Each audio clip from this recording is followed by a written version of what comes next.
Emmanuel Colonna, peut-être première question pour vous, donc chez Blédina, filiale de Danone. Bonjour, merci d'être là. Bonjour. L'innovation, donc chez vous, c'est pas forcément le digital, c'est pas forcément l'e-commerce, hein, donc il faut abattre toutes ces barrières effectivement en 2018. Est-ce qu'on peut juste revenir il y a 3-4 ans en arrière, vous avez pitché votre propre job, pas celui d'aujourd'hui? Oui, donc effectivement, moi je vais vous parler un petit peu d'intrapreneuriat que Claire a évoqué tout à l'heure. En fait, donc chez Blédina, pour innover, pour répondre quand même à cette question, hein, se réinventer dans l'agroalimentaire, ça veut dire être hyper conscient de son écosystème et remettre le consommateur au centre. Et nous, donc chez Blédina, le consommateur, c'est un bébé et c'est notamment les jeunes parents. On s'est rendu compte que les jeunes parents, ils changeaient énormément et qu'ils n'étaient absolument plus ceux qui existaient dans les années 80. Et donc voilà. Et donc on s'est dit qu'il fallait un petit peu essayer de réinventer tout ça. La chance que j'ai eue, c'est que j'ai pleine de convictions. J'ai un parcours en fait qui n'est pas très académique en FMCG, parce que j'ai exercé plein de fonctions différentes, de la R&D, je suis un agro de formation, des achats, du marketing, et j'avais une grande conviction qui était quand même de faire un peu de e-commerce. Dans le baby food. Et puis en fait, j'ai pris rendez-vous avec ma DG il y a 3 ans en lui disant voilà, moi je crois en quelque chose fortement. Et puis je pense qu'il faudrait le faire comme ça. Et puis je pense que c'est moi en fait qui devrais le faire. Et ça serait super. Voilà, et c'était sur un déjeuner. Et du coup, c'est une expérience un peu personnelle que je partage parce qu'elle peut être intéressante. Et puis du coup, elle m'a dit tu me donnes quelques jours, quelques semaines, et je reviens vers toi. Et 15 jours plus tard, elle est venue me dire super, on va créer un job. Et on a créé un job d'intrapreneur pour mener en fait à bien un programme de direct to consumer, donc un e-business un peu particulier pour les FMCG. Et voilà, de laisser l'opportunité en fait de croire en l'intelligence collective, hein, et en fait à ce que chaque salarié peut contribuer à créer des choses pour l'entreprise. Voilà. Et suite à ça, on a en plus créé du coup maintenant notre petit incubateur, sorte d'incubateur, en tous les cas espace de réinvention pour Blédina qui s'appelle La Petite Fabrique. 3 personnes dédiées et puis des dizaines d'autres qui gravitent autour. On a à peu près une quarantaine de personnes chez Blédina du coup qui travaillent sur ces projets-là, des projets qui sont un petit peu nouveaux business models. On va tester soit des innovations de rupture produit, soit effectivement, pour nous, le direct to consumer, c'est un nouveau business model, parce que les FMCG, en fait, leurs clients standards sont les distributeurs.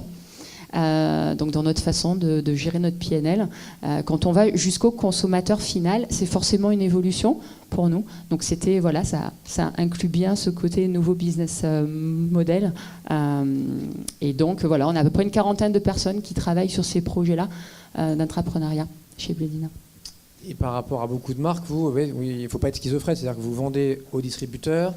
Évidemment, il faut un client final, mais le consommateur, il a 4 mois, 6 mois, 12 mois, donc il faut aussi que ça lui plaise quand même accessoirement. Ça, c'est encore la double effet Kisco, le travail dans le baby-food. C'est qu'effectivement, nous, c'est des petits bébés, nos consommateurs finaux, mais qu'en fait, c'est aux jeunes parents qu'il faut s'adresser. Donc voilà, c'est effectivement quelque chose qui est intéressant parce qu'on fait des études à la fois en immersion consommateur dans la vie des jeunes parents, et à la fois, tout ce que notre recherche et notre développement de travail, c'est vraiment avec des bébés qui font réagir ses propres bébés et voir comment en fait ils réagissent, comment ils gagnent en apprentissage. Donc c'est effectivement un peu un double job. Caroline, à votre gauche, donc ScanUp, effectivement, alors qu'on connaît un peu moins que Yuka, mais ça, je suis sûr qu'avant la fin de l'année, vous aurez inversé la tendance, puisque alors l'idée, oui, ça parlera aussi beaucoup à notre audience ce matin, c'est que vous faites dialoguer, ces marques et ces clients. Alors certes, il y a le Nutri-Score, dont on parle beaucoup actuellement, mais ça va bien au-delà. Vous voulez vraiment co-construire, là. Vous voulez que les clients donnent des feedbacks aux marques qui elles-mêmes sont en test and learn et vont corriger le tir au fil du temps, quoi. Oui, en fait, c'est ça. Donc l'application repose sur ces 2 piliers, la transparence alimentaire et la co-construction. L'idée, donc, c'est une application qui permet aux consommateurs de faire ses courses, d'obtenir la transparence sur ses produits alimentaires et également d'agir du coup pour son alimentation, notamment en co-construisant donc les produits avec les marques de l'industrie agroalimentaire. Transparence, c'est-à-dire j'ai quel type d'infos là par rapport à un Yuka qui va me dire tiens c'est excellent, c'est médiocre, donc c'est souvent assez binaire. Qu'est-ce qu'on apprend vous quand on va scanner un produit chez Monoprix là ? Donc, ou chez soi, une fois qu'on l'a acheté. L'utilisateur scanne son produit et en fait, à la différence de Yuka, on n'a pas vraiment créé notre propre algorithme en fait. On donne des informations qui sont institutionnelles et qui sont brutes. Donc on affiche notamment le Nutri-Score, les valeurs nutritionnelles, les labels, les allergènes et les additifs, mais on ne va pas créer à partir de ces informations-là notre propre algorithme. À la différence de Yuka, parce que notre volonté, en fait, c'est pas d'aller dans la défiance vis-à-vis de l'industrie agroalimentaire, mais de collaborer en fait avec elle pour faire avancer les choses dans le bon sens et de permettre aux consommateurs de travailler avec les marques de l'industrie agroalimentaire. Et l'écueil GDPR, là, comment vous tombez pas dans le piège d'aspirer plein de données pour les revendre après Non, les données, et autres. Non, on ne revend pas les données. En revanche, on s'en sert pour cibler, on réalise aussi des tests produits, et donc on s'en sert pour cibler les utilisateurs qui pourront répondre au questionnaire. Mais c'est anonymisé complètement. Je continue mon tour de table donc avec Paul Tronchon, président de Saveur et Vie, qui accompagne et qui nourrit aussi les personnes fragiles. Alors là, c'est le grand écart avec Emmanuel Colonna, puisque vous, la moyenne d'âge chez vous, je crois, c'est 83 ans. Pas moi, hein. Non, chez vous, pas chez vos salariés, chez le consommateur. Voilà. Oui, puisque oui, peut-être vous dire. C'est notamment des gens qui sortent. Ça me fait plaisir. C'est notamment des gens qui sortent de l'hôpital, qui ont besoin d'un traitement, d'un régime bien particulier, quoi. Oui, c'est vrai que c'est une niche, mais qui grandit. Parce qu'on vit de plus en plus vieux, ça, on le sait tous. On a même une quête de l'immortalité. Alors, je ne sais pas sur ça. Mais en tout cas, ce qu'on a fait, effectivement, c'est il y a 17 ans.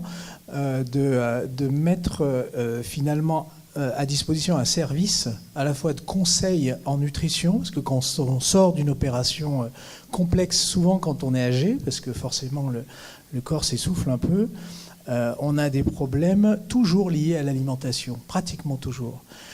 Qu'on sorte d'une problématique de cancer, qu'on sorte d'une problématique très technique d'orthopédie, de problématiques, etc. On a toujours un souci d'alimentation et qui est aiguisé avec l'âge autour de la problématique qu'on a mis en exergue il y a une vingtaine d'années dans les hôpitaux. Et j'étais à ce moment-là à la séance publique Hôpitaux de Paris pour m'occuper finalement de l'alimentation des malades dont tout le monde sait aujourd'hui qu'elle est merveilleuse dans les hôpitaux. Je pense que vous avez tous cette image-là, l'alimentation hospitalière merveilleuse. Eh bien, on s'est aperçu bien sûr que les patients à l'entrée de l'hôpital rentraient à plus de 75 ans avec 50% de taux de dénutrition et ressortaient avec un taux encore supérieur. Donc du coup, en dehors de dire qu'on ne fait pas bien à l'intérieur, la problématique de l'alimentation du patient, c'est une problématique qui se traite à domicile. Pourquoi ? Parce que le problème vient avant, bien évidemment, et puis bien sûr, il vient dans la rééducation nutritionnelle. La rééducation nutritionnelle, elle se fait avec du temps. Elle ne se fait pas dans des passages courts. Et aujourd'hui, nous, on essaye de progresser beaucoup avec une mutation des systèmes de santé qui sont le virage ambulatoire, on en parle beaucoup. On parle aujourd'hui, par exemple, en chirurgie, il y a 10 ans, on a à peu près 10-15% des opérations qui se faisaient en ambulatoire sur la journée. Aujourd'hui, on en est plutôt à un taux de 70% et on va atteindre les 80% sur la plupart des opérations. Donc du coup, notre métier, c'est de bien conseiller juste après une hospitalisation et d'être proche de nos prescripteurs qui sont des diététiciens, des assistantes sociales qui préparent les sorties d'hospitalisation et ensuite d'amener un produit jusqu'au domicile parce qu'on s'intéresse aux gens qui vont avoir un niveau de dépendance important, c'est-à-dire qu'ils ne vont pas pouvoir faire leurs courses, évidemment, faire leur préparation de repas et qui vont avoir une notion d'urgence aussi, c'est-à-dire d'être prêt le lendemain à pouvoir avoir une alimentation très personnalisée. Voilà ce Donc Paul, si je comprends bien, vous avez un profil un peu à la Georges Clooney, ça. C'est le produit et le service chez Saveur et Vie. Merci, oui, ce produit et le service, absolument. Enfin, je laisserai les dames en juger, mais voilà. Oui, non, le service est extrêmement important. Alors, il y a un service avec la double approche, l'approche encore une fois de conseil nutrition en termes de service, donc une diététicienne téléphone ou à domicile, selon les contrats que l'on a, en B2B notamment, et également un service auprès du livreur, parce que le livreur, on l'appelle notre veilleur-livreur, C'est-à-dire qu'il est capable aujourd'hui, avec l'application smartphone qu'ils ont tous, le fait de pouvoir poser des questions précises d'alerte sur la veille sociale et nutritionnelle. Et on a un terrain de jeu qui est très social, parce qu'on répond aux appels d'offres des villes, qui sont historiquement les acteurs des portages de repas à domicile, où on essaye de remplacer le plus vite possible les acteurs leaders du secteur, que sont Sodexo et Elior. Et quand le client final a 83 ans, comment on innove là ? Alors on innove parce que finalement il n'est jamais tout seul, sauf bien évidemment en essayant d'innover pour que quand il est tout seul, on lui trouve une relation. Donc là on innove notamment avec les voisins solidaires, on parlait des voisins là, pour faire en sorte que le livreur qui vient une fois par jour, il est aussi un voisin solidaire qui sache que le veilleur est passé et que avec l'application smartphone, il sache qu'il est passé à 11h, qu'il est passé dans le frigo de la personne et que la personne, justement, n'a pas ni de produits périmés ou a bien consommé les alimentations qu'elle... Donc cet élément d'innovation autour finalement de l'isolement de la personne âgée nous intéresse beaucoup. Puis il y a un autre élément d'innovation fort qui est encore une fois sur la lutte contre la dénutrition, parce que c'est un phénomène qui est très peu connu. Donc on est acteur du collectif de lutte contre la dénutrition. Et en dehors de ça, on développe des projets de recherche avec Vitagora notamment sur un certain nombre de thèmes qui sont liés justement à comment faire en sorte qu'avec finalement moins de produits, on ait autant d'énergie et d'énergie bonne pour pouvoir lutter contre la dénutrition des personnes de plus de 83 ans, enfin de moyenne d'âge de 83 ans. Voilà. Marc Delbreuil, à votre gauche, peut saisir du micro. Endeavour Development, dont vous êtes le CEO, vous êtes passé par, je ne trahis aucun secret, par CEP, par Nestlé. Vous aviez notamment travaillé là sur le Nespresso. Le café long, puisque les Américains, contrairement aux Français ou aux Italiens, raffolent pas forcément du petit expresso court. Vous dites, c'est un peu votre message ce matin, avant on mettait sur pied un produit, on trouvait un produit, puis après on allait chercher son client. Aujourd'hui, il faut complètement inverser le process, quoi. Ouais, exactement.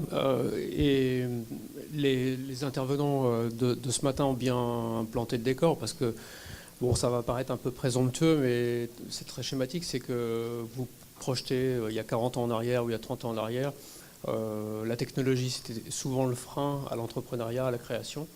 Et aujourd'hui, alors je tempère, c'est un peu provocateur, mais c'est pas trop difficile de trouver des investisseurs, c'est pas trop difficile de trouver une technologie. Et le digital ouvre le champ des possibles. Par contre, ce qui est très très difficile, et c'est un gros effort intellectuel, c'est de la construction en fait, du scénario, de l'expérience. Et il faut partir de vraiment ce qu'on veut obtenir comme résultat. Donc c'est un peu l'inverse de la démarche Citroën des années 70 ou 60. On disait, tiens, on a trouvé le moteur rotatif, on trouvera bien des consommateurs qui vont acheter. Là, c'est plutôt quel serait définir les territoires d'opportunité et puis de remonter la montagne, de faire du reverse engineering pour trouver quelle technologie il faut mettre à bout, quel écosystème digital il faut mettre, quel modèle économique ou modèle d'affaires il faut construire pour être succès. Donc c'est une espèce d'itération entre le haut et le bas. Et le nouveau système Nespresso qui a été lancé l'année dernière, je crois, en France, est le résultat de cette démarche, puisque on se dit le café, l'excellent café n'est pas seulement disponible que sous format d'expresso. Il y en a qui le boivent long, court, americano, etc. Donc l'idée c'était de se dire quel est le champ des possibles pour de l'excellent café. Qu'est-ce qu'on va obtenir comme résultat? Donc on était parti de définir les recettes. Bon, bien entendu, c'était la résultante des tendances, la résultante de tout un travail sur les produits, des analyses sémiologiques, etc. Et après, on a trouvé la technologie qui permettait de délivrer les produits. Et ça a permis, en plus, de formaliser des cafés qui n'existent nulle part ailleurs, puisque c'est la première fois où on est capable de servir des longs cafés avec de la créma. Et vous versez la grosse capsule Nespresso dans un verre transparent, et vous verrez que vous avez pratiquement 50% de créma pour 50% de liquide. Merci. Donc c'est une nouvelle. Non seulement on a répondu à une tendance, on a répondu au Coffee Geeks, mais on a répondu aussi à une nouvelle expérience. Et ça a relancé les ventes, enfin ça a boosté, j'imagine, la croissance sur Ça un marché américain. a permis surtout à Nespresso de croître dans des zones où le format espresso était très contraignant. Et puis là-bas, ils n'ont pas attendu Nespresso pour avoir les acteurs. C'est pour ça qu'il a été lancé. Il a été lancé en Amérique du Nord en premier. À votre gauche, c'est François Satin, donc de Servair, qui est avec nous aussi pour achever cette matinée, responsable des ventes agroalimentaires, qui est un nouveau marché chez Servair, parce que 90% du business, ça reste le bon vieux plateau repas.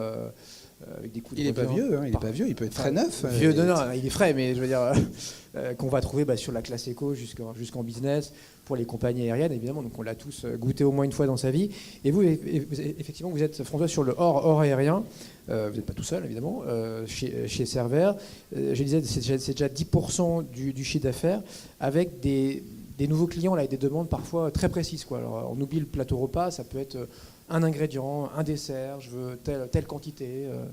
Effectivement, on est confronté à un autre type de marché, à des gens qui effectivement viennent nous voir parce qu'on est un faiseur, un fabricant.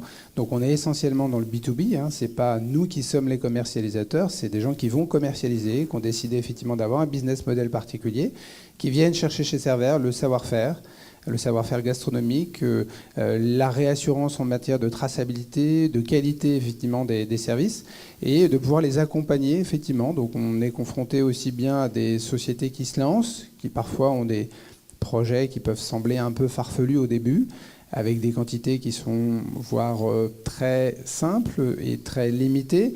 Donc tout le sujet, c'est justement de pouvoir aussi accompagner et de mieux connaître l'environnement des startups pour se dire, ça a l'air de tenir à peu près la route, on va peut-être y consacrer un peu de temps, et puis on va tester, on va voir ce que ça fait.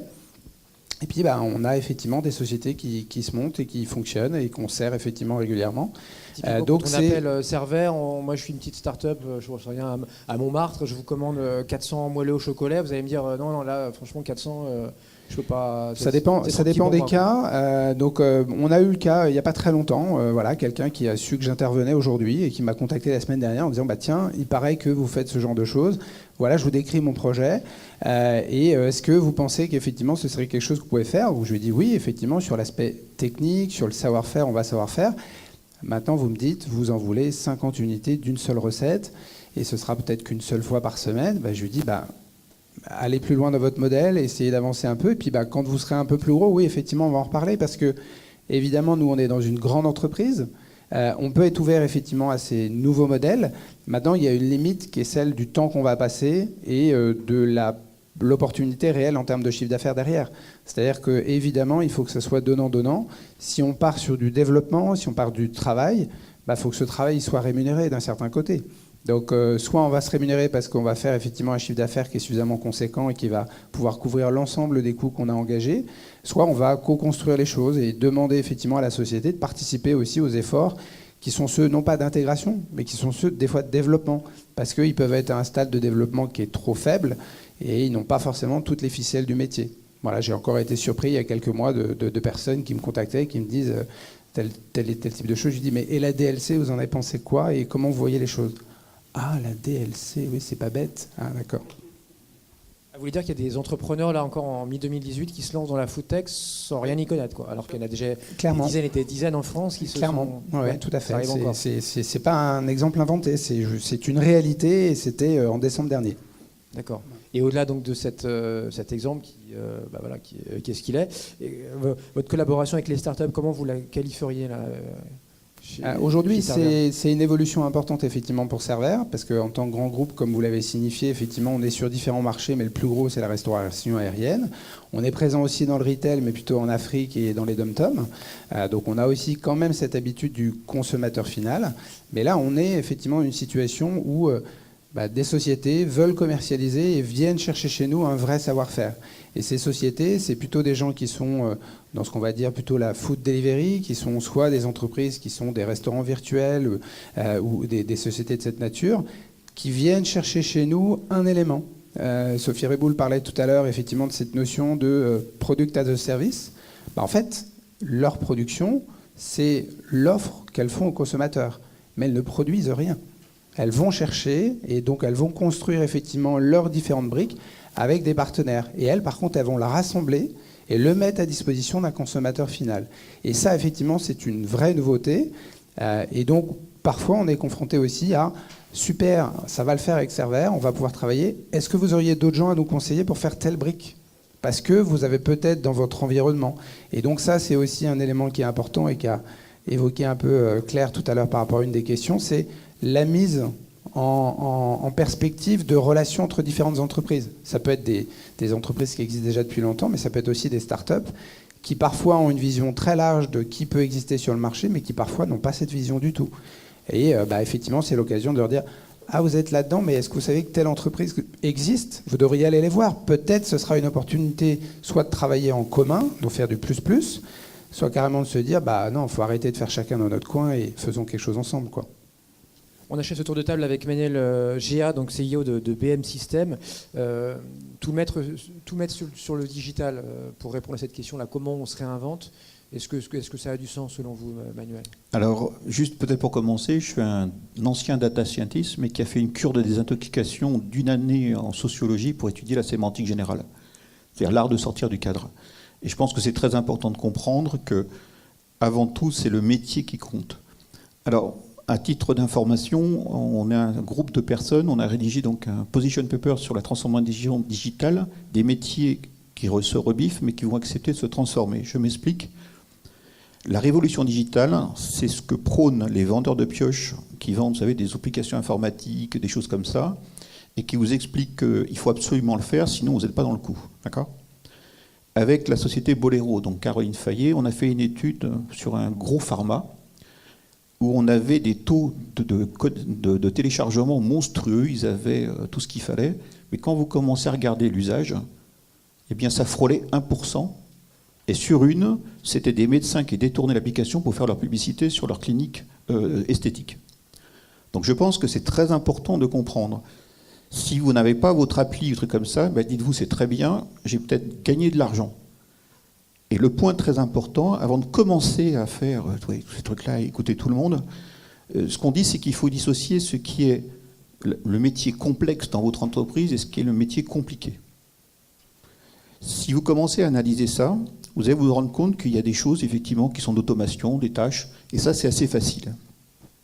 Mais la complexité, c'est quoi ? C'est les relations humaines, c'est les mécanismes biologiques qui sont de ce domaine-là. Et là, vous avez intérêt à avoir dans votre organisation des gens capables de comprendre ce genre de choses. Et au lieu de dire « je vais faire mon app, je vais faire venir des jeunes qui viennent et qui ne comprennent rien au truc et qui ne resteront pas, je vous rassure », vous commencez à dire « je vais faire le contraire maintenant ». Et ce qu'on a montré, c'est que la première chose, c'est est-ce que les dirigeants comprennent ce que ça veut dire qu'une transformation digitale ? Généralement, non. C'est la danseuse de la boîte. Donc là, il y a un premier point là-dessus. Le deuxième point, c'est je veux être sexy parce que ça fait bien, je vais prendre des startups, des machins comme ça. Non, en réalité, vous devez commencer à voir, c'est comment je vais garder mes hommes et mes femmes métiers. Donc vous voyez le concept de marque employeur. C'est Agnès Duroni qui travaille là-dessus. On renverse. C'est pas je suis sexy pour attirer ces jeunes. Non, je vais commencer par garder ceux qui comprennent quelque chose au métier. Et ensuite, je vais attirer des jeunes, mais surtout, je vais créer un environnement pour qu'ils puissent travailler ensemble. Mais sans oublier que c'est le métier qui est clé. L'autre point aussi qui est très important, c'est mon management, est-ce qu'il est prêt pour faire ça ? On constate souvent, c'est que vous n'avez aucun moyen, vous connaissez Great Place to Work, il n'intègre même pas le digital dedans. Donc comment voulez-vous savoir si vous êtes prêt pour y aller ? Donc là, il y a des approches, il y a Diagnet, c'est une start-up qui s'est lancée, qui commence à mesurer ces éléments-là. Et quand vous avez fini tout ça, il y a un point qui est très important, c'est le client, le consommateur, c'est comment il fait pour se forger une opinion et une prise de décision. Donc ça, c'est ce que fait Caroline Fayet avec Bolero. Et là, vous avez alors des choses extraordinaires. Je vais vous donner une anecdote. Un industriel pharma qui avait dépensé des dizaines de millions d'euros pour capter, vous savez, l'adresse mail, le truc comme ça, a été très content. Et quand on a fait une analyse de comment les gens se posaient des questions, 99% des gens faisaient une requête sur Google. Ils n'apparaissaient pas sur les 2 premières pages. L'image, c'est que vous êtes à côté des chutes du Niagara et vous plantez une pompe, vous mettez de l'essence pour arroser vos salades. D'accord ? Donc ce qui est très important de comprendre, c'est que si vous ne faites pas cette chose-là avant, vous allez faire ce qu'on appelle la révolution digitale, vous allez rendre très riches les vendeurs de soupe, mais en aucun cas les vôtres. Et le point qui est très important, je faisais une conférence devant des assureurs qui étaient paniqués. Et effectivement, je leur ai dit, vous savez, la transformation digitale, vous aurez toujours besoin de vous déplacer, vous manger, mais différemment. Vous allez changer les choses. Et là, ça a commencé à les rassurer. Parce que ça veut dire en gros que j'ai une chance de m'en sortir. Et puis, juste pour terminer, quand vous voyez, vous savez, tous ces gens du digital, en fait, il ne faut pas se tromper. Il y en a un, par rapport, vous savez, à ces GAFA, il y en a un qui est différent, ça s'appelle Amazon. Pourquoi? Il sait ce que c'est que vendre et déplacer des objets. Tous les autres, en fait, vendent de la donnée. Lui, c'est pour lui, tous les outils qui sont faits. Et la technique est très simple. Quand je veux rentrer sur un secteur, je détruis ce secteur pour racheter ensuite celui qui est sur les couches. C'est ce qui s'est passé avec la boîte. Celenso, pareil. Donc, il ne faut pas se tromper. Le digital, c'est une autre façon. C'est des outils pour faire des choses. Mais les pratiques de business, et là je rejoins ce qu'a dit Isabelle, on est toujours en train de faire du business. Et vous ferez racheter comme avant. Les techniques sont toujours les mêmes. C'est je casse les marges et je vous récupère. Et effectivement, s'il y a une start-up qui traîne et avec des jeunes qui font des choses, sincèrement, vérifiez avant si tout ce qu'ils ont fait est en ligne. Pour information, toutes les phases 2 faites par des start-up biopharma doivent être refaites par les pharma parce qu'elles n'ont pas été faites dans le bon sens et généralement se plantent. Juste un chiffre, le taux d'échec des études cliniques dans la pharma, c'est 95%. Donc ça veut dire que toutes les startups qui font des études cliniques, en fait, les trafiquent pour que ça passe. Donc la question est très simple. Le métier, et le reste, en fait, sont des canaux de distribution, c'est des approches qu'on peut faire. Mais n'oubliez pas qu'à la fin, si vous n'avez pas de clients qui utilisent ce que vous proposez, vous pourrez toujours avoir fait la plus belle application. Et vous savez quelle est l'application qui a fait le plus de bien en termes de santé pour les personnes en France et dans le monde ? Moi, je sais parce que j'ai pris un café avec vous à la pause, mais... Oui, c'est Pokémon Go. Pourquoi ? Je marche, pas pour la santé, je marche parce que je veux attraper des Pokémon. D'accord ? Le principe de base, c'est toutes ces applications santé n'ont aucun sens scientifique, il faut bien comprendre. Par contre, il faut trouver des moyens pour que les gens aient envie, que ce soit ludique de faire des choses, mais jamais pour qu'ils soient obligés de le faire. Donc, raisonner plutôt en transformation digitale, recherche des métiers, plutôt que de transcer la révolution qui va tout casser. Je suis aussi le président, vous savez, de la bibliothèque de Centrale Santé, je suis un des fondateurs de Medicine. Vous savez ce qu'on dit quand même, on en a marre des start-up. On veut des PME qui gagnent de l'argent, des futurs ETI qui construisent des business pérennes, parce que la plupart de nos start-up se font racheter, dans le meilleur des cas. C'est pas comme ça qu'on construit une industrie. Et c'est pour ça que je fais une grande différence entre la Fresh Tech et la French Lab. French Lab sont des boîtes qui ont tendance à gagner de l'argent. Time to scale up. Manuel, juste là sur Amazon que vous citez, donc seul peut-être GAFAM pour vous qui a trouvé une vraie idée, qui sait vendre des produits. Leurs enceintes connectées qui arrivent, oui, donc je le disais tout à l'heure, la semaine prochaine en France, Echo, 3 modèles de 59 à 130 euros.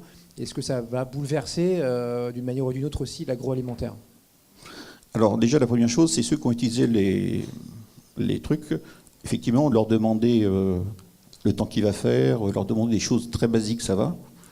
Pour l'instant, leur demander des choses un peu compliquées, on n'y arrive pas. Et c'est clair et net, on va acheter ce que Amazon voudra nous vendre. Vous savez que quand vous prenez une voiture qui est équipée de Google Play, vous savez, vous pouvez pas mettre Waze. Donc Waze est exceptionnel comme outil pour le faire.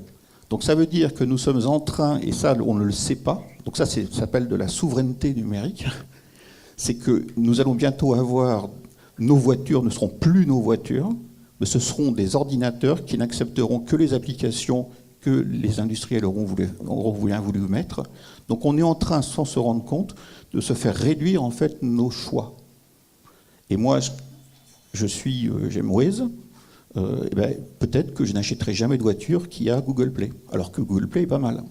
Donc, tant que Amazon, vous savez comme que Amazon refusait de vendre la plateforme de Google parce qu'ils étaient en guerre. Donc en fait, vous avez des acteurs qui vont monopoliser l'accès et qui vont vous réduire au fur et à mesure votre choix. Et je pense qu'il faudrait réguler en disant qu'en fait, ils peuvent faire ça, mais s'ils proposent en fait à tout le monde le choix. Et puis l'autre point, c'est que c'est pas encore très au point. Ils en ont quand même vendu plusieurs millions, là, effectivement. Non, mais c'est pas parce que je vends quelque chose que je m'en sers. Oui, non, mais bien sûr. Hein, mais bon, souvent, ça s'appelle des geeks. C'est peut-être des early adopters, vous avez raison. Marc Delbreuil, si on reste sur le marché américain, souvent ce qui se passe là-bas nous arrête dessus quelques années. Alors peut-être maintenant, ça va être quelques mois, puisque le temps se raccourcit. 915 Labs, vous pouvez nous en parler un peu ? Oui, c'est une start-up qui en fait a révolutionné par la technologie un certain secteur d'activité de l'agroalimentaire. Parce que le rêve de tout opérateur de l'agroalimentaire, c'est bien entendu de proposer les meilleurs aliments avec le moins de conservateurs possible, le moins d'exhausteurs de goût, le moins de sel, etc., etc. Et la technologie de 915 Labs, alors qui agissait sur mandat de l'armée américaine, est capable de produire des plats préparés sans aucun additif, donc de l'ultra frais, avec une durée de conservation de minimum 12 mois jusqu'à 24 mois à température ambiante. Donc vous imaginez, vous préparez un bœuf bourguignon, vous le mettez dans une barquette et vous pouvez le garder pendant 12 mois, et comme ça les troupes de Marines, les troupes de Marines qui vont intervenir, je ne sais pas, en Afghanistan, peuvent manger de la nourriture qui n'est pas processée. Donc c'est une révolution. Alors pourquoi ? C'est un processus de mise de traitement de l'alimentation par une certaine longueur de micro-ondes et sous vide avec un certain processus. Donc ils ne se sont pas contentés d'utiliser des processus existants comme l'héliophilisation, enfin le spray-dried ou freeze-dried, mais ils ont dit, ils sont partis du résultat à obtenir en disant qu'est-ce qu'on veut obtenir, et puis ils ont exploré pour trouver ce résultat. Donc ça va prendre du temps, mais ça va bientôt. Disons que l'armée a de l'argent, et dans un certain temps, on atteindra des économies d'échelle et ça deviendra abordable pour d'autres sociétés. Et d'ailleurs, un peu dans une économie agile, en mode de fonctionnement agile, eux travaillent avec 2 partenaires qui font du fast prototyping sur des petites quantités. Et par exemple, si vous vouliez vous lancer dans les plats préparés 100% naturel, 100% bio, il est possible de travailler avec ce processus technologique sur des petites quantités. On parle de clean food. Emmanuel Colonna, alors vous êtes arrivé finalement assez tard sur le bio avec Blédina, parce que finalement l'alimentation pour bébé est tellement... ce micro n'est pas terrible, si on peut peut-être... Alors prenez celui de Paul Tronchon ou de Caroline, super, merci beaucoup. On va l'éteindre, merci 1000 fois. Si on parle de clean food, oui, je disais vous êtes arrivé assez tard sur le bio, parce que vous êtes déjà ultra régulé, réglementé, sécurisé là. Effectivement, en fait, l'alimentation infantile, ça, les consommateurs ne sont pas forcément hyper au courant, même si on fait pas mal de pédagogie au niveau catégoriel. C'est en fait une réglementation extrêmement spécifique qui fait que les bébés sont protégés, et c'est ce qui est le plus important, qui fait que le bio, en fait, n'est pas une fin en soi, parce qu'aujourd'hui, le sourcing baby grade est sans résidus de pesticides, sans métaux lourds, sans absolument pas grand-chose. Et du coup, Blédina s'est lancé un peu plus tard, parce qu'en fait, c'était un projet qui était beaucoup plus engageant, à travers donc les récoltes bio qu'on vient récemment de lancer, sur un engagement de Blédina, du groupe Danone, d'accompagner en fait les agriculteurs vers quelque chose qui est beaucoup plus environnemental, qui va protéger du coup les terres françaises, en fait, les patrimoines français, donc pour vraiment engager la conversion. Donc voilà, c'était une innovation qui effectivement est arrivée un peu plus tard, mais avec un engagement particulier là-dessus. Et je vais peut-être réagir à ce que j'entendais. Par rapport à ce que vous disiez tout à l'heure, je trouve néanmoins que l'association Startup et Grand Groupe est quand même vachement intéressante, parce que je pense qu'un grand groupe a une histoire, une expertise, une assise financière, des process, une façon de scaler qui va être hyper forte, et qu'une start-up va pouvoir apporter des fois le grain de folie que malheureusement on ne peut pas forcément tout le temps s'octroyer en interne, et comme je reste persuadée que l'être humain restera toujours supérieur à une machine parce qu'il a la créativité qu'une machine n'aurait jamais, je trouve que cette combinaison un peu du grand groupe et de la start-up permet de recréer un peu ça. Je pense que néanmoins, c'est pas si facile. Nous, on a la chance d'être quand même pas mal en connexion en fait, avec différentes start-up, mais oui, c'est pas si facile. Mais moi, ce que je vois, c'est qu'en fait, un grand groupe a vraiment la capacité de pouvoir appuyer sur le bouton à un moment donné et de sortir ses process. Je suis d'accord avec ça. vous. Quand je disais les startups, top. c'est les startups hors sol. Par contre, les startups avec les grands groupes, nous par exemple avec la commission numérique, on veut que ce soit des grands groupes et des startups qui développent des services dessus. Donc je suis 100% d'accord avec vous. Mais je pense que néanmoins, même celles qui sont hors sol, dans le tas, eh ben oui, ok, il y en a 9 sur 10 qui vont planter. Et c'est comme ça et ça fait partie du truc, mais il ne faut pas brimer la créativité par rapport à ça. Et qu'il y en a même, et il y en a 1 sur 10 qui marchera. Et si elle est accompagnée par un grand groupe à côté, elle pourra aller plus vite et plus fort. Et ça, c'est vraiment chouette. Justement, sur cette collaboration, vous, Caroline, là, avec ScanUp, comment vous allez scaler grâce aux distributeurs, grâce aux marques comme Ledina, sur qui vous tablez là? Oui, alors nous, on collabore avec des grands groupes déjà, notamment là en ce moment avec Franprix. Et c'est vrai que ça apporte une certaine dynamique, je pense, aux deux parties. Le grand groupe, ça lui permet de découvrir de nouveaux concepts, de nouvelles méthodologies de travailler. Le micro bien près de la bouche, s'il vous plaît. Merci. Je disais que ça permettait au grand groupe donc, de découvrir de nouvelles méthodes de travail et de collaborer avec des plus petites entreprises qui ont peut-être plus d'agilité et de réactivité à mener les projets demandés. Donc je pense que c'est bénéfique pour les deux. En tout cas, nous, ça nous a beaucoup servi de travailler avec un grand groupe. Ça nous apporte une vision client qui est très importante pour nous et un appui aussi, une crédibilité sur le marché. Et voilà, je pense que c'est une bonne méthode pour les deux d'avancer. Et voilà. Enfin, nous, on en est contents en tout cas. Si vous avez des questions, n'oubliez pas Klaxoon, donc la web app. Clémence pourra prendre vos questions ou tout simplement vous levez le doigt, on vous apporte un micro. Clémence, donc voilà, Klaxoon. Il y a une question. Tout arrive. Vas-y, je t'en prie. Quel est le nom du processus de la technologie évoqué par Marc Delbrey? Le nom de la technologie, est-ce qu'on sait comment ça s'appelle? La boîte, c'est 915 Labs. Pour tout le monde, quel est le nom du processus de la technologie évoqué par Marc Delbrey? Alors d'abord, vous pouvez trouver les éléments sur, je crois, 915labs.com. Et la technologie s'appelle MADS ou Microwave Vacuum Assisted Sterilization. Mais leur site est bien fichu, donc oui, vous pouvez aller voir, ils expliquent bien. Caroline, et puis la longueur d'onde, en fait, c'est une longueur d'onde générée par comme ce que vous avez dans un four à micro-ondes, mais sauf que la longueur est différente de celle que vous avez dans les micro-ondes du commerce.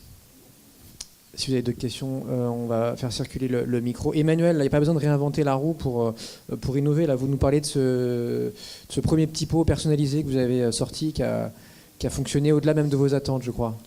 Oui, effectivement, en effet, et ça rejoint du coup ce que vous disiez tout à l'heure, et puis aussi Sophie ce matin, sur le fait de quand on passe de produit à service, c'était un peu l'enjeu de notre direct to consumer, c'est de se dire nous, enfin, on n'est pas Amazon et on sera jamais un Drive et c'est pas notre métier de faire de la logistique en fait à fond.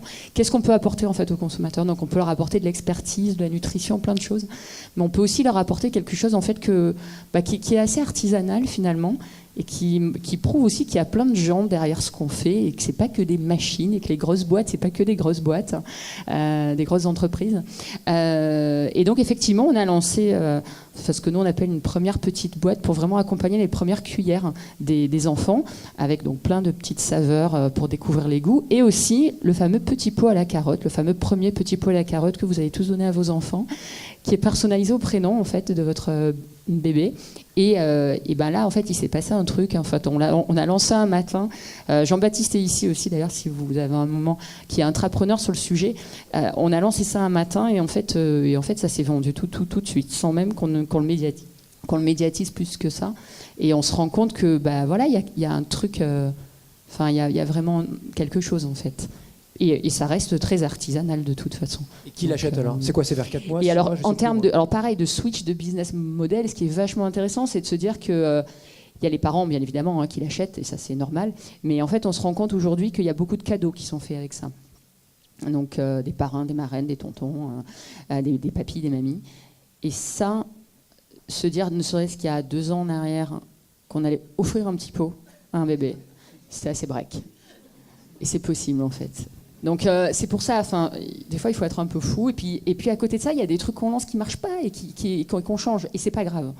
Et de temps en temps, il y a des trucs qui sont un peu sympas. Et on est entre nous, vous avez doublé la marge là ou pas?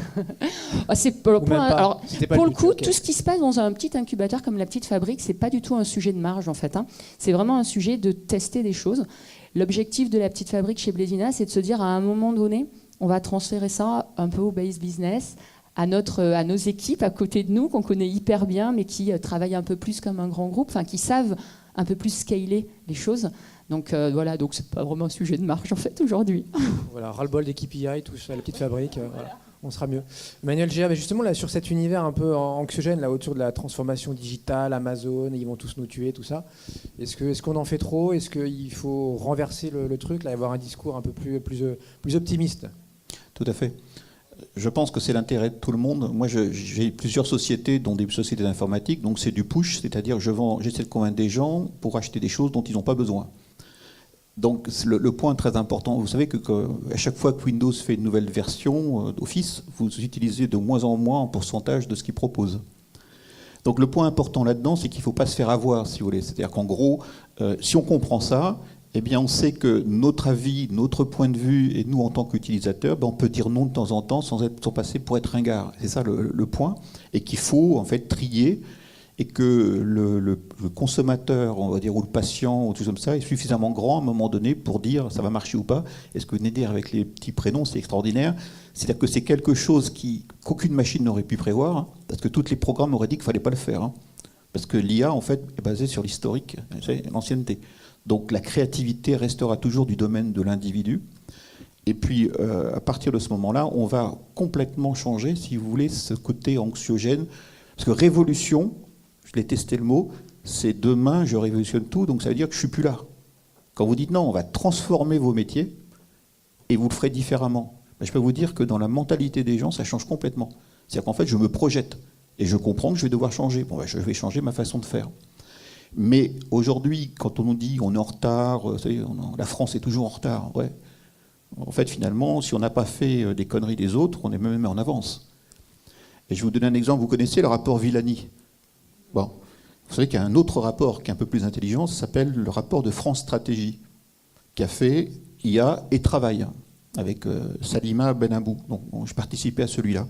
D'un côté, on vous explique que la France est en retard, on est nul, et il nous faut 1,5 milliard. Ça fait doucement rigoler les Chinois et les Américains. 1,5 milliard nous devient le grand pays de l'IA. Il faut arrêter. Par contre, ce que dit le rapport France Stratégie, c'est que l'enjeu de demain, ce n'est pas générer des datas. De toute façon, c'est devenu la commodity. Ce n'est pas de faire des programmes d'IA. C'est tellement bête que ça tourne tout seul.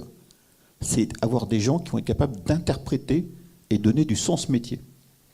Donc ça veut dire quoi? Des sociologues, des psychologues, des gens du métier qui savent ce que c'est qu'un bébé, parce qu'il ne faut pas oublier qu'ils savent discuter, qui vont par contre être capables de comprendre quand même tous ces algorithmes, tous ces machins, non pas dans le sens comment ça a été fabriqué, mais surtout de prendre du recul et savoir que ça ne génère que des corrélations, aucune relation cause-effet.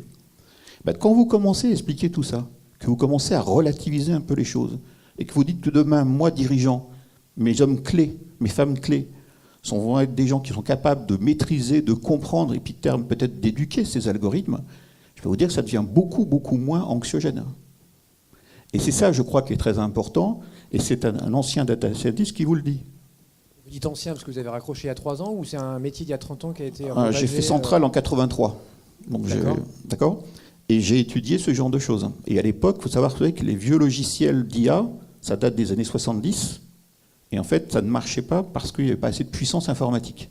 Mais il n'y a pas plus bête, c'est pas moi qui le dis, c'est le patron de Facebook IA qui a dit il n'y a pas si longtemps, Yann Lequin, qui a dit le sens commun des IA est moins important que celui des rats. Et que l'autre point, c'est que les intelligences qu'on appelle fortes, hein, vous savez, ce qui fait peur à tout le monde, n'arrivera jamais. Ce qui est vrai. Il suffit de regarder comment c'est construit. Ce sont des calculs matriciels qui ne savent faire que des reproductions du passé et qui vont éliminer tout ce qui est bizarre, tout ce qui est différent. La serendipity, c'est le contraire. Donc si vous voulez, quand on me dit on est en retard parce qu'on n'a pas fait le programme d'IA de chez... Vous savez que ça fait rigoler quand même les mecs qui font de l'IA quand même. Hein. Aujourd'hui, en gros, on en a marre de ces vendeurs de soupe qui sont en train de dévaloriser en fait les gens qui font des programmes simples, qui répondent à des questions simples. L'IA, ça sert qu'à ça. C'est je programme une machine pour faire une tâche bien définie, répétitive, et elle le fait très bien. Au-delà, ils ne savent pas faire et ne pourront jamais faire. Il faut bien comprendre ça. Au lieu de raconter tout et n'importe quoi et la bulle va péter, c'est plutôt de dire voilà ce que ça sait faire. Et c'est en fait la combinaison et le travail intelligent entre ces hommes, femmes, métiers qui ont du sens, qui sont capables de faire, et le développement et la mise en développement de certains algorithmes qui fera le fonctionnement. Un point qui est très important, et j'arrêterai ensuite, vous savez, il y a quelque chose qui est très important, nous sommes une société qui est construite sur le mensonge. Alors le mensonge, attention, qui est petit et qui sert à fluidifier les relations. Une machine est incapable de comprendre le mensonge. Elle comprend le bluff, mais elle ne comprendra jamais le mensonge. Le deuxième point aussi qui est très important, une machine ne peut pas faire plusieurs choses différentes. J'entraîne une machine pour taper sur une balle de tennis, c'est-à-dire un tennisman, je lui balance une balle de baseball, il fait pareil. Il n'a pas compris ce que c'était. Et quand vous... Est-ce que vous connaissez le mot, la signification du mot deep learning? Le mot deep, vous savez, on vous dit c'est vraiment de l'apprentissage profond. Mais attendez, c'est pas vrai du tout. C'est tout simplement qu'on a augmenté le nombre de couches logicielles. Point. Donc il n'y a rien d'intelligent dans les IA. Ce sont des algorithmes basiques d'une bêtise, comme vous ne pouvez pas imaginer, qui exécutent parfaitement des tâches pour lesquelles ils ont été entraînés. Point. Et c'est pas moi qui le dis, c'est Yann Lequin. Ce que disent tous les gens qui ont fait de l'IA. Hein. Mais avant, ça s'appelait de l'algorithme, et j'étais un informaticien. Voilà comment on nous appelait avant. Mais c'est des trucs qui datent des années 70. Et pourquoi ça ne marchait pas la première fois? C'est parce qu'en fait, c'est du vulgaire calcul matriciel, et il faut des grosses machines pour faire ces calculs. Voilà en gros pourquoi il y a eu un renouveau actuellement. Donc nous ne sommes pas en retard. C'est tout simplement qu'aujourd'hui, c'est devenu de la commodity. Et on nous vend ça comme extraordinaire. Par contre, il faut avoir les gens pour donner du sens. Et ça, la France a un gros avantage, c'est que par notre culture, par notre formation, par le fait que nous ayons encore des sociologues, des psychologues, ou des gens qui se posent plein de questions, et qu'on est en retard, heureusement, sur l'IA, on a peut-être encore conservé nos gens qui vont faire la différence. Voilà. Mais quand vous expliquez ça, je peux vous dire que vous n'êtes plus du tout dans la même mentalité. Vous êtes en train de dire, oui, effectivement, c'est du business, il y a des façons de faire, et finalement, on a peut-être beaucoup de chance. Alors, Biomodeling System, il faut savoir que c'est une société 100% digitale. Mais vous savez qui sont nos hommes clés? Ce sont nos biologistes intégrateurs. Et les informaticiens, ils sont là pour faire les programmes qui les aident à bosser. Mais ce sont les hommes métiers qui sont clés. Et tous les secteurs qui ont donné et qui ont perdu beaucoup avec ces histoires-là, je peux vous dire que si elles n'ont pas gardé leurs hommes et femmes clés, elles sont foutues. Et le dernier point, vous connaissez Boursorama? Boursorama, moi j'aime bien parce que déjà c'est pas cher, hein, c'est gratuit, mais surtout, je fais ça sur informatique, mais quand je décroche mon téléphone, vous savez sur qui je tombe? Un humain. Et cet humain a la capacité à déroger aux règles. Et c'est ça qui est fondamental. Une machine ne peut pas déroger aux règles. Mais quand vous êtes un humain et que vous vous appelez, c'est parce que vous avez une question qui ne rentre pas dans le cadre. Donc cette personne, elle a la capacité, c'est pas vrai pour les autres banques, hein, à trouver une solution. Et ce qui est intéressant, c'est qu'au fur et à mesure, eh bien, ces cas-là vont être réintégrés dans les règles. Et donc vous avez maintenant un système qui génère de nouvelles règles, qui vont faire l'innovation des applicatifs qui vont faire du compliqué. Et vous avez une valorisation de vos hommes et femmes clés que vous allez garder, hein, en faisant de la bonne marque employeur. Mais surtout, c'est que vous allez maintenant avoir un modèle économique très performant. C'est-à-dire que vous avez du bas coût là où vous faites du truc répétitif, mais vous avez justement sur cette partie-là qui fait la différence, vous avez un business où vous avez des gens qui sont pas idiots, qui sont capables de créativité et qui vont faire évoluer votre système. Merci Manuel. Alors Paul Tronchon, alors vous ne faites pas d'IA chez Saveur et Vie, mais vous faites quand même, vous utilisez les moyens technologiques. Ça va de comment on abaisse le bilan carbone de sa préparation de son plateau repas à comment on accroît la traçabilité et jusqu'au même à l'intérieur du frigo de vos personnes âgées, en moyenne 83 ans. Racontez-nous un peu. Ça rassure en tout cas ces discours-là. Ça fait, parce que Bon, c'est vrai que quand on n'est pas dans l'univers, voilà. Non, mais c'est bien, ça rassure effectivement. Pour rebondir sur la question, c'est vrai qu'on dans nos métiers, du coup, on est obligé d'automatiser un certain nombre de choses. Et effectivement de prendre les directions de nos clients B2B, de nos clients B2C, qui entendent quand même une mouvance du digital il faut y aller. Il y a les de Paris notamment chez vous. Bien, absolument. Mais cela dit, il y a des bonnes notions là-dessus. Il y a des notions qui, j'allais refaire le lien en disant que qui était près de nos gènes. Quand on investit dans dans un entrepreneuriat lié à l'alimentation, en tout cas, ce qui était mon cas avec une formation un petit peu agricole aussi, on a envie de parler d'environnement. C'est vrai, on a envie de bien manger, on a envie, vraiment, quoi, sur le fond, quoi. Donc on a envie de faire des choses belles autour de ça. Donc quand on a pu le rencontrer à un moment donné, eh bien effectivement, on a pris le pas assez tôt d'inclure le bilan carbone dans la construction de notre ERP, en tout cas métier, sur lequel, pour pouvoir rassembler finalement les contraintes nutritionnelles des gens et puis des produits qu'on faisait fabriquer, tout simplement. Donc de pouvoir inclure là tout de suite le bilan carbone pour pouvoir le tracer et le montrer à nos clients qui nous le demandaient. Et les clients qui le demandent, c'est pas l'individu aujourd'hui en B2C, mais c'est quand même le B2B. Particulièrement, et notamment les collectivités territoriales. Donc notre plus gros marché, qui est la mairie de Paris, effectivement, nous a quand même bien poussé sur ce sujet-là, ou en tout cas a soutenu une activité qu'on avait envie vraiment de mettre en place et qui a fait qu'on s'est différencié par rapport aux gens qui n'étaient pas assez effectivement agiles, c'est-à-dire des contraintes de système d'information qui ne pouvaient pas intégrer ce genre de choses, quoi.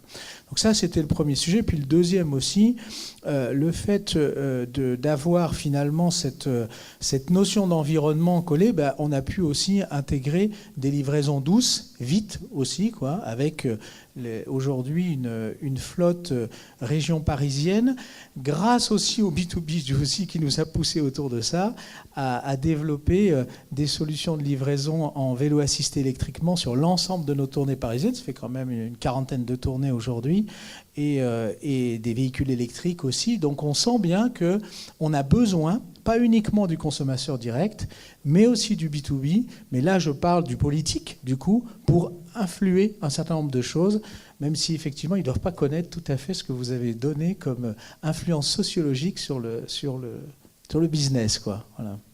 Et au cœur du frigo là, de vos clients, vous nous au cœur du frigo, alors ça aussi c'est assez simple, c'est tout simplement un QR code et on reconnaît bêtement ce qu'on amène finalement, et puis l'individu qui est chez lui, quoi. Du coup, ça nous permet bien sûr de rapprocher derrière les questions qu'on va poser en veille nutritionnelle et sociale à la personne, parce qu'un diabétique, on ne va pas poser la même chose qu'à quelqu'un qui sort d'une opération du cœur. Et puis, on va pouvoir justement intéresser nos veilleurs-livreurs à qui ils livrent finalement, et faire le lien, bien sûr, avec nos diététiciens qui sont plutôt en plateau téléphonique plutôt que tous les jours chez les gens. Voilà, en essayant de...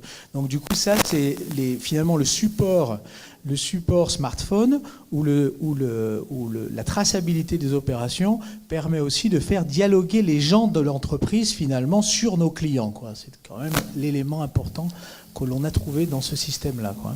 On n'a pas, c'est vrai, encore suffisamment, mais on est en train de le préparer, de faire en sorte que cette mutation-là vienne chez le consommateur au sens de développer nos modèles en B2C. Et ça, on ne l'a pas encore suffisamment, mais ça, c'est notre lenteur d'entreprise, je dis souvent.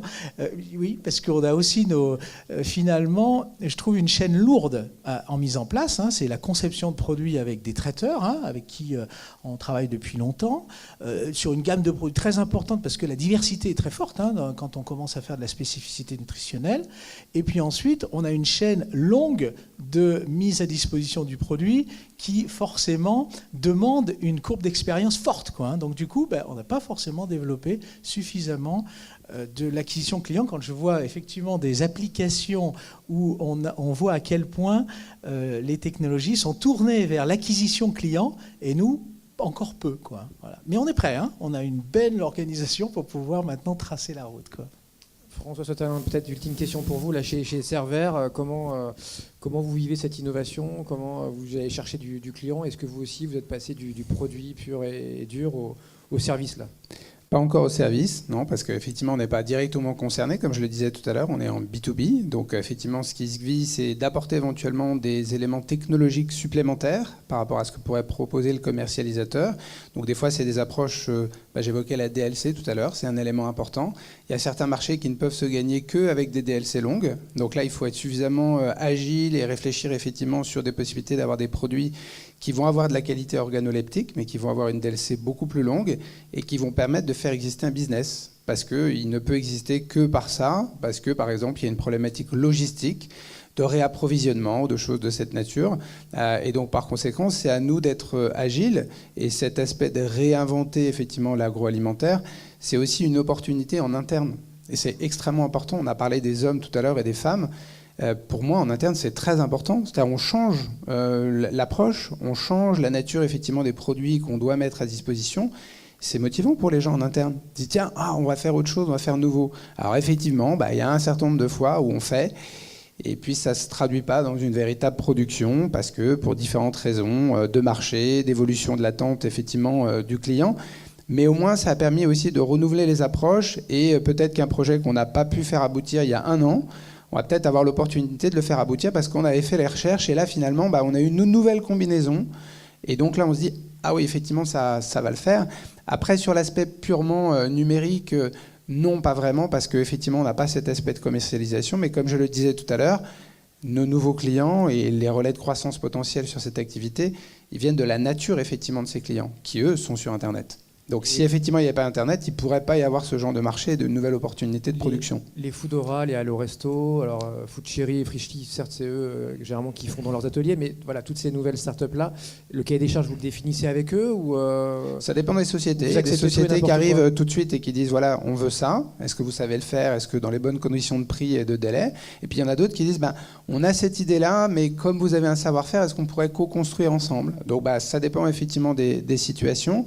Et puis ça dépend surtout aussi de leur avancée en termes de vie. Parce que certains, ils ont commencé, comme Steve Jobs dans leur garage. Bon, là, c'était un petit peu plus quali en termes de sanitaire.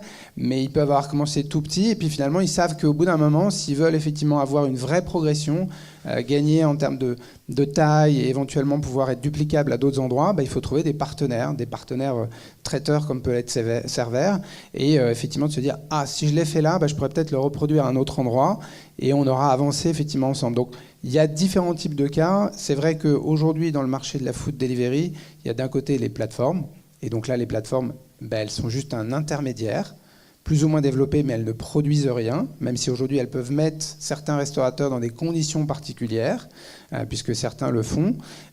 Et puis après, il y a de l'autre côté, effectivement, ceux qui sont les commercialisateurs, qui soit sont fabricants, et vous l'avez dit, vous avez donné certaines marques, et d'autres qui ont comme objectif de proposer un ADN particulier en matière d'agroalimentaire, une marque spécifique, une manière effectivement d'approcher des consommateurs, et qui, eux, vont décider de trouver des partenaires traiteurs qui vont produire pour eux.